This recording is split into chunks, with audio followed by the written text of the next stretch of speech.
benn waxtu ci télévision Futurs Médias mbokk yi ñu ngi leen di nuyu di rafetlu seen ànd ak seen kóolute xibaaru diggu bëccëg gi ak ponk ci gën a fës Sénégal France ak ay partenaire am fekk baax foofee Europe ak itam waa Canada ñoom daal wax nañu tey ji ci tey ci alxames ji fukki fan ak juróom-ñaar ci weeru février ne seeni takk der ya nekkoon foofu ca Mali di doomu France ya dinañu ñibbi seen kër gannaaw juróom-ñeenti at nag yu fa nekkoon nee ñu di xeex ak jihadiste yi. Dogal bi moom njiitu réew bu France di Emmanuel Macron moo ko jël ci am ndaje mu doon seq ku ci mel ni njiitu réew bu Sénégal di président Macky Sall daañu ci dellusiwaat ci géejawaay mu mel ne coow ak pëccëxoo mu mujjee am ci bi ñuy jébbal Ahmed Aïdara Lengueye moom maire bu bees bu géejawaay àndul ci ba nu bëggee fal kii nar a topp ci moom muy adjoint bu njëkk moom maire bu bees bi nag ndax adjoint boobule mi ngi bokk ci Benno Bokk Yaakaar ba tax na moom Ahmed Aïdara joxañ na baaraamu tuuma Aliou Sall ma mu fa wuutu Barthélémy Dias yooyu jamono jébbal nañ ko Lengueye ca mairie bu Dakar moom maire bu bees bile tàllal na loxo nguur gi te itam ne na def kem kàttanam ba gën a suqali Ndakaaru gi nga xam ne moom lañ fi fal bees mu wuutu fi Soham El Wardini lu jëm itam ci wàllu tolluwaayu biir réew mi ci bët gànnaaru réew mi ñeneen toll ci ñetti junni ci ay hectares yu ceeb soo moytuwulee mën naa ami gàllankoor ndax ndox moo xamante ne si daal doyut na mu war a doyee ba tax na ñoom ñi nga xam ne ñoo ci yëngu ñi ngi sàkku rek nag ci kilifa yi ngala ñu jàppale leen ndax tàll nañ loxo ñoom ñi nga xam ne ñoo yëngati ci wàllum mbayum ceeb beneen ponk mbokk yi muy du jëm ci wàllum caada les bonnes feuilles de la rédaction alxamis bu jot daañu def taxaw seetlu Cheikh Dione ngeen baal ma téereem bi mu dippee l'ascenseur émotionnel téere bi nag dellu siwaat na ci moom Ibou Diouf yëral ñu xët yu njëkk ya ak itam la mu cay wax lu mel ne lu jëm ci wàllum mbëggeel mbañeel maanaam daal ay jafe-jafe yoo xam ne askan wi ñu ngi koy dund li ci yéene kaay Kacha Sanke yi ngeen taaxir lu mbokk yi ma ñëw ñu faram fàccee.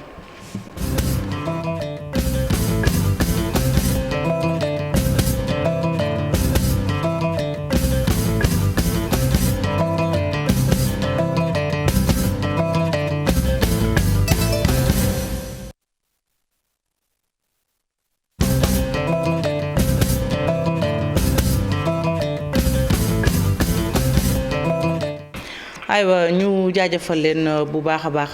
mbokku téléspectateurs yi ci ànd gi ngeen ànd ak ñun ci télévision Futurs Médias xibaaru diggu bëccëg gi nag dañu koy doore ak nanu ko junjee muy France ak ki ñoñam nekk foofu nga xam ne moom mooy Europe ak daal réewum Canada wax nañu tey jii ci alxamis bi yem fukki fan ak juróom-ñaar ci weeru février ne way takk der ya fa nekkoon te dëkk foofee ca biti réew daal dañu fay jógee gannaaw juróom-ñeenti at nee ñu yuñ fa nekk di xeex ak ñi nga xam ne ñoom la ñuy woowee jihadiste yi dogal bi nag tey ji ci suba la ko président Emmanuel Macron jël ci nag waxtaan wala boo conférence bu mu doon amal ak ku ci mel ni président Macky Sall Nana Akufo-Addo ak itam Elimane jëwriñ bu réewum Belgique di Henri Michel ak itam ñenn ñu juróomi téeméer jàpp ñaari junni ak juróomi téeméer jàpp ñetti junni takk der fekk baax réewum France daal dinañu des fi nga xam ne moom mooy Sahel gannaaw bi seen naataangoo jógee foofu nga xam ne moom mooy réewum Mali dinañ ci teewlu ci kanam tuuti njiitu réew bu France muy Emmanuel Macron mu mel ni sax élément bi jàppandi nañu teewlu ko dellu si waat. Nous nous sommes rejoints sur une évidence. dafa am loo xamante ni kenn réeréewutu ko mbir ñun mënuñoo nekk di engagé wu ci wàllu militaire ak ay kilifa yoo xamante ni kenn xamul leen amul légitimité te wéegoon kenn bokkuñ gis-gis ci wàllu stratégie ak tamit ci wàllu objectif situation boobu nag moom la ni jànkoonteeg te ku ne xam na ni xeex terrorisme dafa am lum laaj. ñoom doon ko mbuboo ñoom kilifa yooyu bëgg a des ca nguur ga xamul kañ la fay jóge bëgg it xool loo xamante daal ñoom dañ tey nekk rek ne duñ ko bàyyi. loolu it xeex terrorisme boobu moom lañ mbuboo woo ay mercenaires yoo xamante ni ñaawteef yan def ca Centrafrique am na ay rapport yu ko firndeel te yooyee mercenaires amul benn convention wala tamit lu ko encadré. looloo tax France ak ay partenaires am yi jóg ngir xeex terrorisme ca Mali jël dogal daal di génn seeni soldats foofa muy Barkhane ba ci Takuba. De Ménaka et de Gao. mu mel ne kàddu yi président Emmanuel Macron Chérif Dia moo nu ko tikkil réew yi nga xam ne itam xaatim nañu daal maanaam ñooñu naan les pays signataires ñu xaatim mbir mi mu mel ni Allemagne la Belgique Bénin Canada Côte d'Ivoire Danemark Estonie France Italie Ghana Mauritanie Niger Portugal République tchèque Roumanie Sénégal Slovaquie Slovénie Suède Tchad Togo Conseil européen ak commission européenne coalition pour le Sahel itam ak itam commission bu mbootaayu xeetu Afrique muy Union africaine ñoom daal nee ñu nag li nga xamante ne si moom mooy xeexalu jëm ci wàllum terrorisme daanu ko amal ci diwaanu Sahel rawatina foofee ca Niger ak itam golfe de Guinée ak itam région yoo xam ne daal groupe Al-Qaïda ak groupe État islamique ñi ngi fa tàmbalee di am doole loolu président bu France di Emmanuel Macron moo wax li ni mel. ñu ñëw ci leneen mbokk yi beneen ponk bu ma leen junju ca mairie bu Guédiawaye mu mel ni coow daa mujjee am ba ni jébbal Ahmed Aïdara Lengueya ndax moom maire bu bees bile ke ñu bëggoon a taftal ci gannaawam muy premier adjoint bi dañu ne ci Benno Bokk Yaakaar la bokk loolu nag la Ahmed Aïdara nanguwul ba tax na sax mu joxañ ca baaraamu tuuma ki ko abal ki ko jox bokk sees bi muy Aliou Sall mi mu fa wuutu ñu teewlu ci aslëf.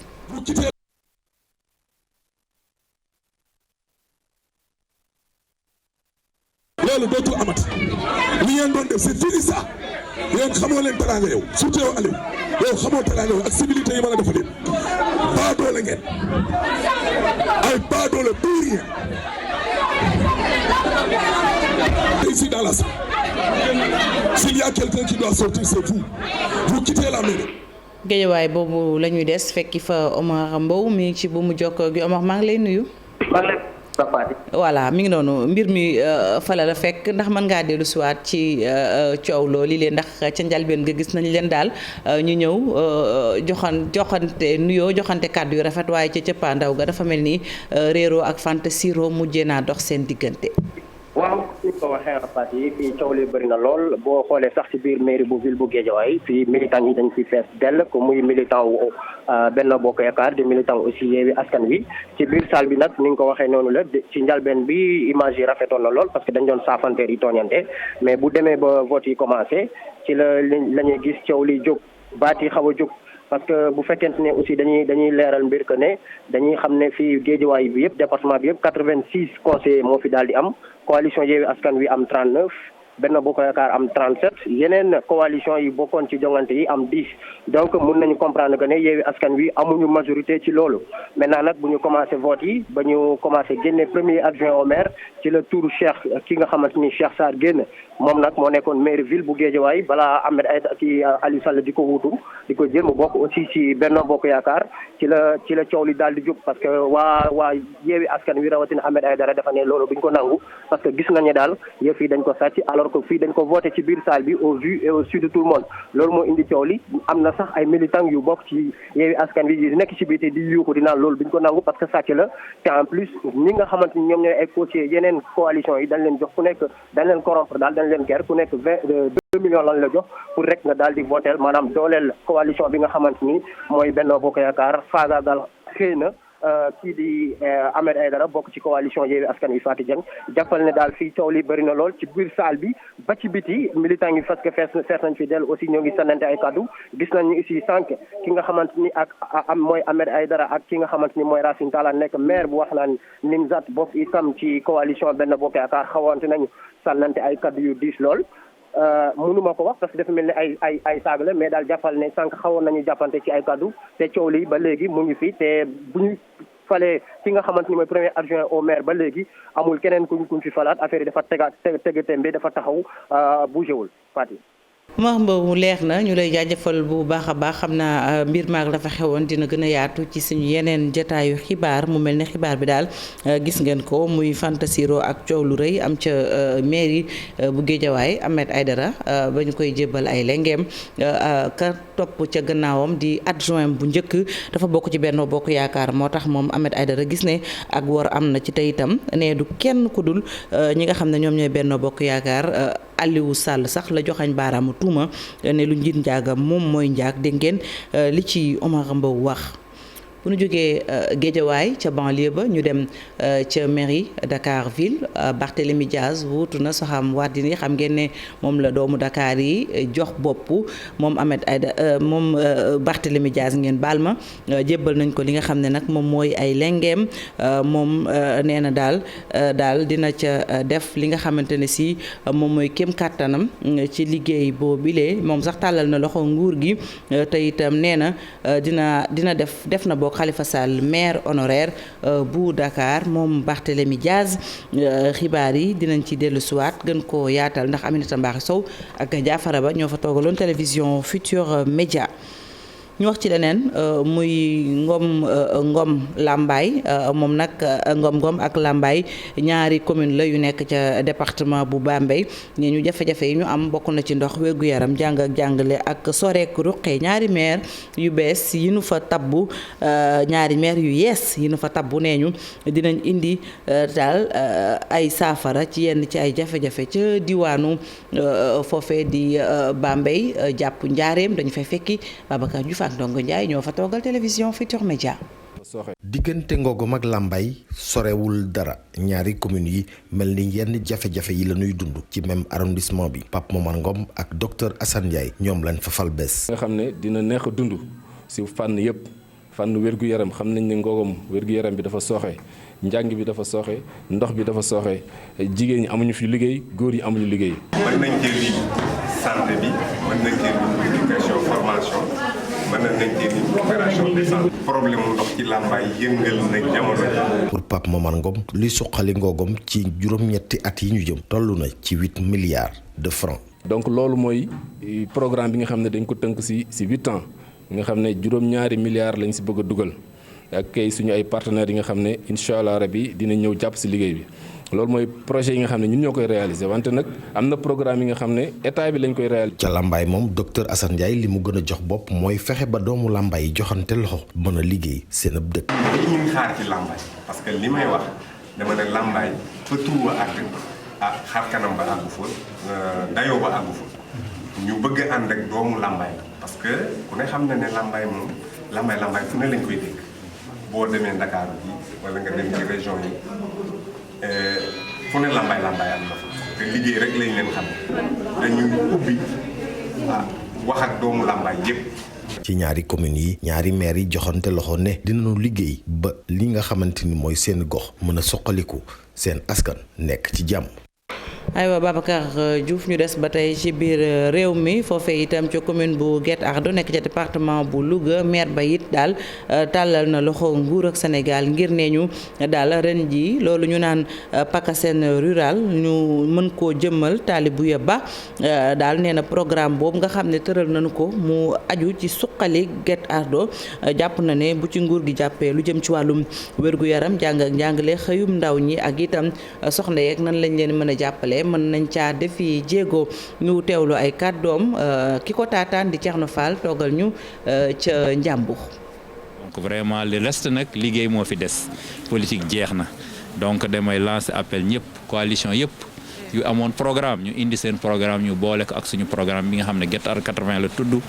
ñu liggéey dëkk bi liggéey commune bi. déglu nañ population bi mais soo liiree suñu programme Guet Ardo 80. éducation am na ci solo lool maanaam fexe ba école yi nga xam ne miiree wuñ ko ñu miiree ko fexe tamit ba tabaxaat ay yeneen salle de classe ci biir commune bi tabax lycée ak collège pour la commune de Guet Ardo mais tamit am nañu projet phare boo xam ne prioritaire la muy fexe ba am fi benn banque boo xam ne day jàppale jigéen ñi jàppale xale yi jàppale béykat yi damay lancé waat appel rek état ministère des collectivités territoriales le ministère des finances pour ñu accélérer opérationnaliser PACASEN rural bi parce que PACASEN rural bi moo mun a génne tamit communes yi ci ndóol yi ñu ngi lancé appel état bi vraiment ñu opérationnaliser ko en 2022 suñ ko defee rek fii ak 5 ans lépp dina sotti muy courant muy ndox muy santé muy éducation lépp dina jaar yoon. ñu des ba tey ak maire yooyu yeesew yi lay bokk na ci itam maire Ziguinchor di Ousmane Sonko moom nag Ousmane Sonko daal woo na conseil municipal bi ngir nag ñu daal di xool ñi nga xam ne moom mooy lu jëm ci dénomination des rues ak itam leneen loo xam ne daal warees na ko liggéey ca mairie ba moom maire Ziguinchor loolee la woote moom Ousmane Sonko dinañ ci dellu siwaat ci mu gën a yaatoo ak Boubacar Diassi. ñu wax ci leneen mbokk yi di ponk bu ñu leen junjoon foofee ca bët gànnaar réew mi lu jëm ci wàllum mbayum ceeb ma xel tee na ca ndax ne ñu toll ci 3 junni ci ay hectares yi ceeb daal buñ ca deful ndànk mën naa yàqu ndax ndox moo fa tumuranke rawatina foofee ñu naan ñaawel ba tax na ñu yëngatu ci wàllum mbay ne ñu daal faaw ñu jox leen ndox mu doy bu ko defee ceeb ba nuy bay ca diwaanu Waalo ñu lañ ca bëgg ñu am ko ca Ousseynou Diop ak Habib Seck lañ fay fekki. ñu ngi nekk ci vallée bu fleuve Sénégal ñuy ay baykat yoo xamante ni ñu ngi nekk ci vallée bu fleuve Sénégal jamono ji nag ñu bay lu toll ci 3 junni ci ay hectares waaye nag am ndox tëleen ticc tax nag ñuy woote wàllu jëmale ko ci nguur gi. li fi xew mooy baykat yu opté pour ne dañuy bay ba commencé def seen alal mais malheureusement ndox mi taxaw un grand surprise rek ndox mi jeex. tool yi vraiment gis ngeen dégâts bi nii. ñoom ci seen i kàddu jafe-jafe yi ñu am jëm ci wàllu ndox dina tax baykat yi mën a décourager ñu nekk ci zone bi ñu duppee Njawel tey jëlee ñu ci bare ci ñoom xaddi nañu. parce que itam dafa metti def sa obstatage semence ni mu seere nga def semence jiw def sa mise en eau ba sa gàncax taxaw nga jékki say pompe dem ñibbi loolu vraiment dafa metti ci baykat. jamono ji juróom fukk ci ay hectares mën nañu jàpp ni yàqu na ndax ñàkkum ndox. ñoom baykat yi nag di talal loxo nguur gi ngir mu gën leen mën a jàppale. yàqoogum mais actuellement daal fii ñu nekk nii. ban zone la. zone Jawel bi béyagum nañ fi 60 hectares yoo xam ne moom actuellement nii ñu ngi pare pour bàyyi. ndox daal lu ñu bëgg suñu tool actuellement daal ndox mooy suñu problème te moo wax bay leen te bay nag saa ndox mënul nekk. ci jamono ji 3 junni ci ay hectares daan nañ koy bay ci goxu Njawel bi li jëm ci wàllu contre saison chaude. ñoom baykat yi nee nañu dañu jaaxle ndaxte jamono jile benn ndox mënul egg ci seeni tool yi tax sax ñuy ñaan nguur gi mu jàppale leen. Ousseynou Diop Habib Seck ñu sant leen bu baax gërëm leen dem doxantu ca Mbour Géej foofee daal nee ñu ay ndaw yoo xam ne daal dañoo bëgg rek ñu amul xëy ba tax ne ñu toll ci juróom-benn téeméer ci ay ndaw dëkk ca Sandiara ak li ko wër ab société daal buy defar lu jëm ci wàllum batterie jël na leen ñuy liggéey ndax dañoo bëgg ne ñu Sénégal fii ak weer yu néew ñu mën di defari batterie di ko yóbbu bitim réew di ko fa jaay dañuy dem ci diwaanu Mbour Géej fekki fa Man Diallo ak Mamadou Gueye. ndaw ñi ab problème la ci département bu Mbour Solence Énergie daal di recruter lu ëpp 200 ndaw loolu rek ngir ñu mën a defar ay batterie. am na 100 employés qui travaillent déjà mais tous les projets c'est les 650 employés qui nous normalement war na nekk ci 3 ans mais projet qui nous am surface qui nous am qui prévu c'est les 1000 employés léegi ci monsieur le maire dimbali na bu bari ci procédure yi pour implanter la usine bi vraiment nu kontaan na usine bi commencé na mu ngi ci marché yi léegi mu ngi xaar sénégalais sous région qui prend la batterie made in Sénégal. moom mi nga xam ni dafa ñëw dalal société bi maire Sandiara di xamle ni am na fukki yeneen entreprise yi nga xam ne fi mu ne nii pare nañu ñoom it ngir xeex ñàkkum liggéey ndaw ñi. xale yi ñu jóg dañu Inde waa ingénieurs yooyu dama bëgg ñu former les jeunes de Sandiara pour ñu mën a fabriquer aussi ay batteries pour ëllëg voilà ñu mën a dans 5-10 ans ñu mën a continuer activité boobu ñun nag du ñu yem fii wax naa leen fukki usine am nañ fi déjà dans 1 an dina am yeneen juróomi usines yi fi war a nekk fii ak juróomi at wala fukki at dina am fanweeri usine ak ñaar yoo xam ne ñoo ñëw Sandiara loo xam ne fukki junniy emploi lay dekk direct ak fukki junni emploi indirect mooy tax Sandiara maintenant nekk commune boo xam ne wax dëgg yàlla du mbokk yeneen communes yi parce que dafa nar a nekk une commune industrialisée une commune universitaire wax naa leen ñetti université ñu ngi fiy ñëw nekk également commune boo xam ci wàllu agriculture ak l'agropole day nekk aussi loo xam ne lu am importance la. ambassadeur bu Inde nekk fii ci Sénégal di rafetlu lëkkaloo yi nga xam ni am na ci diggante ñaari réew yi muy yokk di xamle ni am nañu ay projets yu bari fii ci Sénégal loolu rek ngir bokk ci ñuy suqali réew mi. Abdourahmane Diallo ñu sant ko bu baax gërëm ko wax itam ci leneen ci diwaanu Fulaadu moom artisan yi fa nekk daal ne ñu ay jafe-jafe lañ doon am lu jëm ci commande yi nga xam ne nguur gi léeg-léeg da koy soxla ne ñu nag fi mu ne nii dañoo taxaw te am ci xeex lu ni mel ndax ñi ñuy woowee menuisier métallique nekk foofee ci diwaanu Kolda taxawal nañu seen ak mbootaay goo xam ne njortu nañu ne bu leen nguur gi jàppale ci gën leen a taxawu ci lu jëm ci renforcement capacité ak lu ni mel dinañu gis seen bopp ci liggéey bi ci diwaanu Fulaadu Abdoulaye Diallo lañu fay fekk. Kolda dafa bokk ci diwaan fu artisan yi amee ay jafe-jafe yu métti ngir jot ci commande publique yu nguur gi faral di lancé ngir ñu bokk ci ñi yellool commande yi ni mel menuisier métallique yu diwaanu Kolda ñoom mbooloo bokk ci kuréel groupement d'intérêt économique bi am ay kayitam. dañoo bëgg a ñëw créer le développement créer l'auto-emploi des jeunes éviter aussi l'immigration clandestine et le chômage des jeunes parce que fii tey atelier boo gis tey yor na ay apprentis nga xamante ne ay 10 ay 15 personnes dañu bëgg a léegi harmoniser prix yi. ci anam googu la yile artisan fas yéene tijji fii ci Kolda benn centrale d'achat pour seeni bépp jumtukaay waaye seeni loxo jotul seeni ginnaaw ngir projet bi ni mel mu waral ñuy sakku ndimbal ci collectivité territoriales yi. mooy lan mooy suñu feebar bu gën a métti mooy d'abord la matière première ça coûte excessivement cher à Kolda te en plus tamit boo gisee ñu créer suñu ndaje bi c'est pour éviter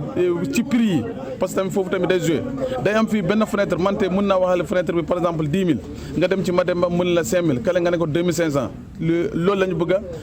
rey. chambre des métiers bu Kolda mi fas yéene gunge bépp ñooñam rawatina menuisier métallique yi. suñu taxawaay bari na danañ leen jàppale ci problème mu kayit danañ leen jàppale ci problème mu financement danañ leen jàppale ci problème mu formation danañ leen jàppale ci problème mu liggéey incha allahu rabbi ñun au niveau de l'union nationale des chambres de métiers ñu ngi waxtaan ak gouvernement bi. pour que lépp loo xam ne ouvrier wu Kolda mën na ko ouvrier wu Sénégal mën na ko nañ ko jox ouvrier wu Sénégal commencé nañ ko ci tailleur yi jox nañ leen masque yi jox nañ leen tenue scolaire yi ñii ay menuisier métallique lañ lépp loo xam ne jëm na ci table banc lépp loo xam ne jëm na ci école muy buntu fenêtre muy charpente ay grille de protection incha allahu rabbi danañ leen ko jox. ngir yokk seeni xarañte menuisier métallique yu diwaanu Kolda ñooy sàkku ci ministère ak ci direction de l'artisanat ngir ñu gën leen a tàggat. Abdoulaye Diallo jërëjëf ñu dem ca Tugal seeti fa nag loolu daal ñuy woowee incubateur start-up ne ñu buy gën a mag ci àddina bi moom nag station F nekk foofee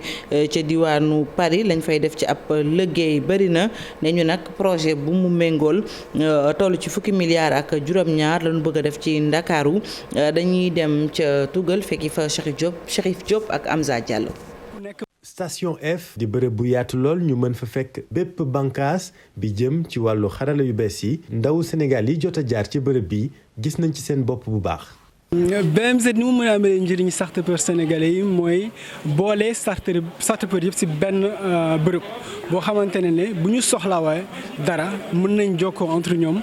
pour ku nekk mën a yokk sa moroom xam-xam yokk sa moroom expérience li nga jot a def nga bénéficier loo keneen ki pour mu def ko ci lu mu gën a gaawee. leneen li mooy am structure état yi ñi nga xamante ne ñooy accompagner entrepreneurs yi ak start-upers yi même endroit nga xamante ne boo soxlawee dara pour nga mën ko am dina gaaw.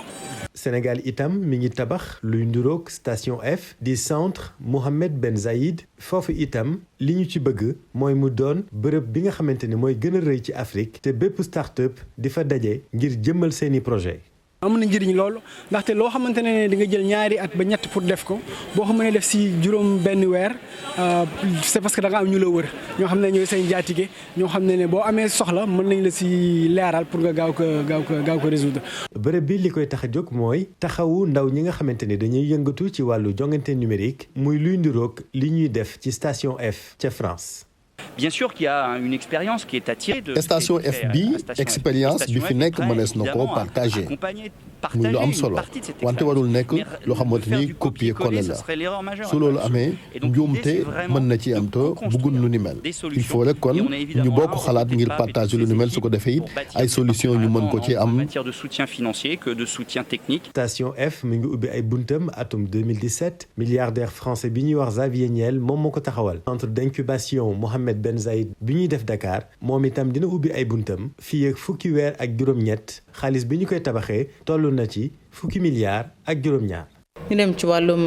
caada les bonnes feuilles de la rédaction tey nag dañuy def taxaw seetlu ci téere bi nga xam ne Cheikh Dione moo ko xaatim dippee ko l'ascenseur émotionnel moom téere bi dellu siwaan na ci tolluwaayu jamono ak itam jafe-jafe yi doomu aadama di mën a dund dañ ci ànd ak Ibou Diouf ak Thierno Laurent Mendy ñooñu yëral yenn ci xëtti téere boobile. ak téere bi bindkat bi di Cheikh Dione ñëwaat na ci kenn ku nekk ni ngay amee yëg-yëg maa xam li nga xamante ne daf la neex wala safaan wa loolee la dëxëñ ci bile téere. boo jëlee téere bi comme ascenseur loo xam ne da nga yéeg di wàcc donc boo xoolee ascenseur c'est pour monter ne wane ne société bi noonu la bindoo ñii buñ kontaan ñii dañuy mer ñii bu nekk ci njaax ñi nekk également ci jàmm donc noonu lay personnage yi di demee noonu. bindikat bi di journaliste tamit ñëwaat na ci dundinu benn xale bu jigéen bu muy duppee Fabia. personnage principal bi Fabia la tudd Fabia moom ci boppam donc moom jeune la day jóge fii laa ñëw fii étudier fii maintenant bu ñëwee dina fekk Dakar loo xam ne lu métti lay doon ak Lambaye villa parce que moom am na frère ku mu war a dundal fii mais situation bu métti la ñuy dund parce que amuñu soutien seen yaay moo nekk village étant donné également ci feneen village fam nekk seen yaay fam nekk dañ koy taxé comme entre parenthèses lu ñuy naan dem en wolof donc loolu moo day doon loo xam ne da koy affecté lu bëri ci moom. ci bile téere Cheikh Dione ñëwaat na rek ci nekkinu askan bi rawatina ñu fete fii ci Afrique ak la xamante ne dañ ko gëm. message bi ci roman bi mooy message yu baalante parce que simplement boo xoolee finalité ouvrage mooy doon foo xam ne ñëpp dañuy booloo famille yëpp yi nga xam ne ñu ngi doon gaañante di ci ëpp dañuy toog di waxtaan bu ñu waxtaanee ba jubóo ku nekk reconnaître li nga xam ne def na ko lu ñaaw message bi mooy ñëpp war nañu mën a booloo waxtaan quel que soit les problèmes yi nga xam ne ñu ngi koy jëflante suñu biir ñu baaloo ko ak pardon bi c'est le grand pardon que j'essaie justement de montrer. diggante bind ak ki nga xamante ne mooy Cheikh Dione ñu ne lu yàgg la loolee da ko sopp lool ndax bokk na ci lu yombal dundam. wax daa bokk ci man war naa wax ne daa bokk ci man parce que bu may sant fi may gën a sentir nekk ci jàmm nekk à l'aise nekk ci sama dund boo xam ne da ngay yëg lu bëri ci bind lay doon parce que damay permettre ma mën a déglu sama bopp parce que bu may bind ci laay dégluwaale sama bopp dégluwaale li ma gëm ak li ma xalaat ci yéen yi. ascenseur émotionnel noonu la duppee téereem bii ci loolee nag Cheikh Dione ñëwaat na ci li nga xamante ne noonu la ñu gis. ci suñu société ak ni nga xamante ne noonu la askan wi di dundee. Ibou Diouf ñu jaajëfal la bu baax yegg si nañu ci tàggat yaram Cheikh Tidiane Diaw la ñuy dalal Cheikh Tidiane maa lay nuyu. maa lay fay Fatou Dia. aywa football ci soxna yi lañu koy doore ak sunu gaynde yu jigéen ñi daal am nañu benn option bu ndaw ngir mu soxal seen qualification ci CAN 2022. ñoom nag démb ci match aller bi ñoom ñoo daan Mali fële ca Thiès benn bal ci dara muy victoire bu am solo donte yëf yi jeexagul ndaxte am na match retour fële ca Bamako waaye entraîneur bi moom li gune mi wone doy na ko lool te fi mu nekk nii daal jàpp gisul dara lu dul qualification dañ koy teewlu moom Mame Cissé ci micro suñu naataango yu nekk fédération sénégalaise de football Mame Moussa Cissé. xamoon nañ du yomb mais aussi puisque ñun qualification bi moo ñu soxal ñu ne woon nañu xeex pour jéem a ci match bi jéem a am ndam li objectif yi nga xam ne moom lañ fi woon bi ñuy départ moom mooy ñu jéem a gagné à domicile beneen bi mooy ñu dugal but beneen bi mooy ñu bañ a jël but parce que xam nañu bu ñu jëlee but dina gën a jafeel match bi mu retour donc def nañ ko alhamdulilah di wax rek ni ñun équipe bu ndaw lañu am ay xale ñuy tàmbalee construire équipe bi léegi yàgg mais pour seetaan match bi seetaan suñu match aussi ñu ngi joué fii contre Libéria xam ne équipe bi am na si lu mu gagné si wàllu mental si wàllu mental si wàllu mental tey gis nañu engagement xale yi indi pour am but xëy na tuuti na mais pour man ndam ni moo amoon solo. l'entraîneur équipe nationale bu Sénégal match retour bi kon le 22 lay doon fële ca Bamako suñ ko gagné nag wala def résultat positif mën a qualifié fële ca Maroc ci CAN 2022 ñu wax ci foot local ak waa AS Pikine ñoom nag nee nañ duñu interjeté appel ginnaaw sanction yi nga xamee ni Ligue Pro teg na ko seeni kaw seeni président nag moom moo def annonce boobu Mamadou Gueye nag di naqarlu huis clos bi nga xamee ni teg nañ leen ko ci seen diggante ak Jaraaf ci match retour bi ñu teewlu ko ci micro Cheikh Sadibou Diarra. gënaluñu parce que gis nañu ne bi ñu joxee 3 points yi tamit imposé nañu match retour contre Jaraaf ñu def ko à huis clos tëj suñu stade kenn bañ fa accéder ci supporters yi loolu nag comprendre ñu mesure bu mel noonu ndaxte Alassane Djigo bi nga xamante ni si fa la ñuy dalale suñuy gan gisuñu lu mu jote ci li xew ba war a tax ñu jël sanction jëmale ko ñun aussi au niveau de l'AS Pikine defuñu dara lu tere woon match Jaraaf bi yegg te loolu jóge ci suñu côté kon jàpp nañ ne sanction bu doon am AS Pikine amu ci lenn loo xamante ni si waroon na ko jël comme ay daan waaye nag li ñu seetlu moo di ne saa yu jafe-jafe amee su ci AS Pikine nekkee bu tooñee bu tooñul yëpp dinañ ko teg ay daan yoo xam ne méngoowul ak la mu def lii aussi vraiment lu ci ñëwaat la ñu di ko ñaawlu nag parce que dañuy demander vraiment de la considération dañuy demander respect bi tolloog AS Pikine ni mu taxawee ci championnat yaakaar naa ne bu dee amoon na ay at yoo xam ne sax defoon nañu ay erreur depuis ay at yu bëri vraiment ci wàllum fair play ci wàllum sportivité AS Pikine kenn ëppale wu ko ci donc vraiment ñi ngi laaj ñi nga xam ne ñoo ŋànk football bi ñu gën di bàyyi xel considération ak respect jëmale ko ci AS Pikine bu loolu weesoo nag du ñu dugal benn recours. Ligue des champions fële ca Europe huitième de finale yi démb Liverpool def opération bu baax ginnaaw bi mu demee fekk ji équipe bu Inter de Milan daan ko ñaari bal ci dara bi ki ko dugal di Firmino ak Mohamed Salah. Sadio Mané nag départoon na waaye 59e minute la génn Ligue Europa nag tey jii ñuy xaarandi Kalidou Koulibaly bu Naples ci digganteem ak FC Barcelone tey jii ci ngoon lay am su 18h45 jotee ba léegi ci wàllu football foofu ca tugal Kylian Mbappé ñu bari doon xaar signature am Real de Madrid waaye dafa mel ni yëf yi ma ngay bëgg a dëpp ndaxte ci ay xibaar yoo xamee ni presse française bi ñi ngi koy siiwal ne nañu jamono ji ma ngay waxtaan ak Paris Saint-Germain ngir renouvellement de contrat te loolu su sottee dina nekk joueur boo xamee ni moom la ñu gën a fay ci histoire football moom Kylian Mbappé. Fati ñu dem ci làmb ji. ak groupe Futur Média mi daal jël combat Reug Guy gi jagleel ko sunu gaynde football yi jël Coupe d'Afrique des Nations. waaw ñoom dem lañ doon jébal drapeau bi directeur général bu groupe Futur Média Birane Ndour moom nag comme ni nga ko waxee mu déjee ko gaynde yi di ñaan rek ñu maintenir ambiance fête bi nga xam ne moom moo am ci réew mi jamono ji ñu teewlu ci Modou Fall. raaya bi jëmmal kon combat bi dox ci diggante Guy gi ak Reug Reug ñu teg ci yoxoy directeur général bu groupe Futur Média Sénégal Entertainment Group def li ni mel promoteur bi nii boo gisee mu tànn GFM dafa di GFM mooy jëmmal Sénégal yëpp. kay structure boo xam ne Sénégal Entertainment Group la nekk ci làmb di organiser. donc nga gis GFM li mu def ci paysage médiatique sénégalais rawatina paysage médiatique Afrique sax laay wax donc nekk leader donc ñu ne léegi nañ jël drapeau bi tuddee ko groupe Futur Média ñoom ñu. ab raaye boo xamante ni directeur général bu groupe Futur Média bég na ci lool Birane Ndour ne mu ngi koy jagleel gayndey Sénégal yi nga xamante ni dañ ñu bett ak Coupe d'Afrique ci CAN bi ñu génn. yëkkati ay kaddu mbégte ak ay kaddu cant jëmale ko ci Sénégal Entertainment Group. ci cër bi ñu jox ndax bii su ma juumul mooy seen première sortie ñu jël drapeau bi tuddee ko GFM loolu mbégte la. Au nom de la direction du groupe Futur Média au nom du PCA monsieur Youssou Ndour man maa ngi jëlaat drapeau boobu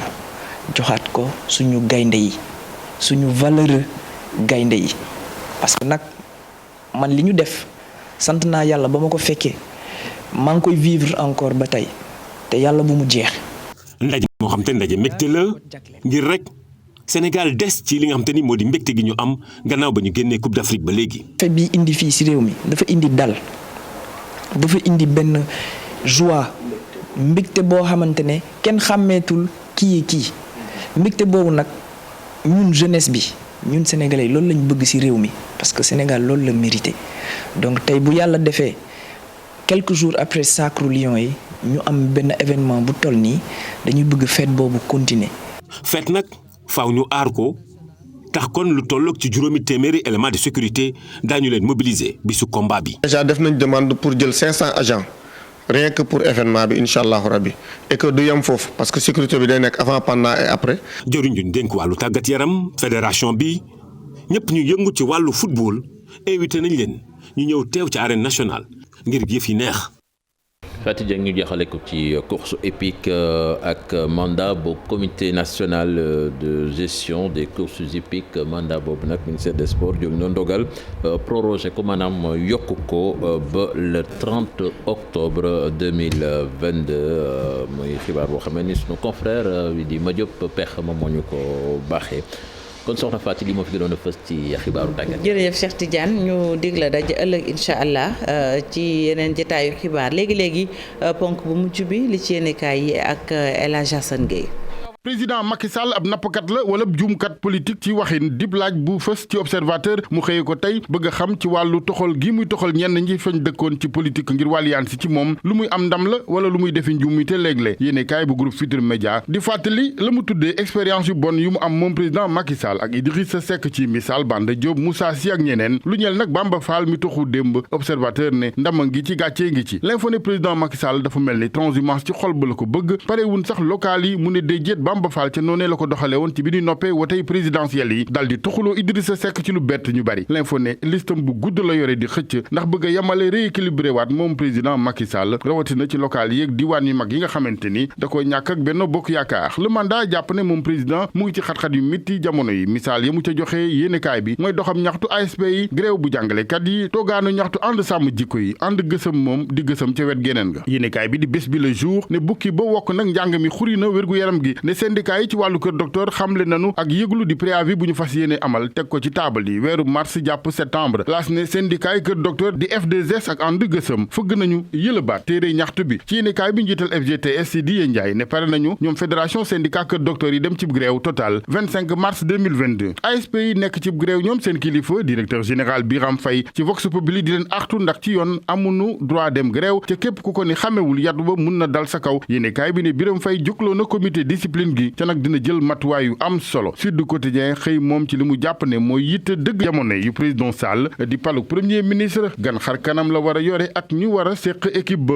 ci yéenekaay bi ci waxtaan wu yaatu enseignant chercheur bi di agrégé sciences politiques ca UGB ca université Gaston Berger bu Ndar professeur Maurice Soudieck Dione di ci ñëwaat ci profil premier ministre bi lay doon dëgg mission ak équipe bam bu nu ko dëppaleeg njàngat bi président Macky Sall def du ñàkk ci tolluwaayu politique réew mi ak wotey député yi ñëw weeru sulet naka noonu wàllum ndonn gi la tribune moom laaj ba mu xëy def mooy mbaadu Bougane Gueye Dany dafa tiital Macky Sall li ko waral boobeeb laaj di nanuy caxat-caxatee ko songee fu ne gëm sa bopp source a wax moom ci rawante bi tàmbali xaat ca mairie bu Géejawaay ngir contrôler gi ndax ñu ne Yewwi Askan Wi fanweer ak juróom-ñetti conseiller lañu fa am rawe benn dong Benno Bokk Yaakaar ma fa am fanweer ak juróom-ñaar moo waral ña ngay waxtaan ñoom Yewwi Askan Wi ak fukki conseiller yeneen yi farul fenn ngir ci kayuk monsieur le maire Ahmed Aïdara ñu mën a contrôler yëf ya ak dogal ya waaye source a mu nga naan attention ndax dooley xaalis akub jëndaate bu mën a am ci yëf yi dañuy des ak source a mi dalal ministre Mamadou Talla yore wàllum njàng mi moom nee na amul stress boo xamante ni mu ngi ko nekkee jamono yi ci xaaruk premier ministre kam war a doon la ne ca bopp ba yitteel ko dëgg rek mooy gréew beeg wàllu éducation laaj bi ci anakan moo ko gënal ne premier ministre ab technocrate wala politique Mamadou Talla ne moom daal ab soldat la fu nu ko liggéeyloo mu dem fa dogali président Sall mooy ay yosam le quotidien xëy wàllu transport dem ak dikk gi ak TER bi yóbbu TER ñu ne borom wotey transport yeneen ni ndax gaaraasi TER bi askani fa la daal di màbb wutali ba ci sax yenn particulier yu gaare seeni wota ngir jëli saxaar gi saxaaru guy géeg rëg-rëg moom ana fu muy teeri dimanche mu leer ñaar fukki fan ci weer wi incha allah sunu lamb xëy jàpp ne bokk na ci atu yu guy gi am nag ngir freiner rëg-rëg physique bu dëgër mental bi naka noonu ak loxo bu diis Assane Gueye ñu sant ko bu baax gërëm ko sant leen tamit gërëm leen Mamadou Ndiaye dafa mel ni yegsi na ci li xew ci biir internet bi Mamadou ñu ngi lay nuyu. maa ngi lay fay soxna Fatou nuyu téléspectateurs yeeg internautes yi ñuy xaar. sànq ba léegi yéen a ngi calculer ay chiffres ak ay milliards. loolu laa la bëggoon wax daa am ku nekk PSG ku ñu naan Mbappé. ku ñu war a xoolaat salaire am bu ñu ko xool bu négociation pardon. pour des Paris Saint-Germain dafa mel ni ne ñu li ñu ko war a fay mosuñu koo fay kenn ci koppar ci football. waaw buy loolu de bu officialisé moom dina nekk koppar yi nga xam ni. fayaguñ ko benn joueur ndaxte 1,2 million d'euros. par semaine. 63 millions d'euros par an. loolu ëpp na benn milliard ci bés bi. ëpp na benn milliard waaw ci bés bi boo koy wax ci CFA. bari na koppar yooyu bari na de. macha allah football rek ko mën. ba am nga doomu góor yóbbu ko ci terrain naa waaye xaaruñu ci football jërëjëf. li xew ci biir internet bi kon ci kanam xam naa bokk na ci actualité ñi fas yéenee waxtaanee. ñu lay jaajëfal bu baax ci bàyyi la ak téléspectateurs yi. léegi li xew ci biir internet bi ak Mamadou Ndiaye desandi leen ak programme yi télévision Futurs Médias.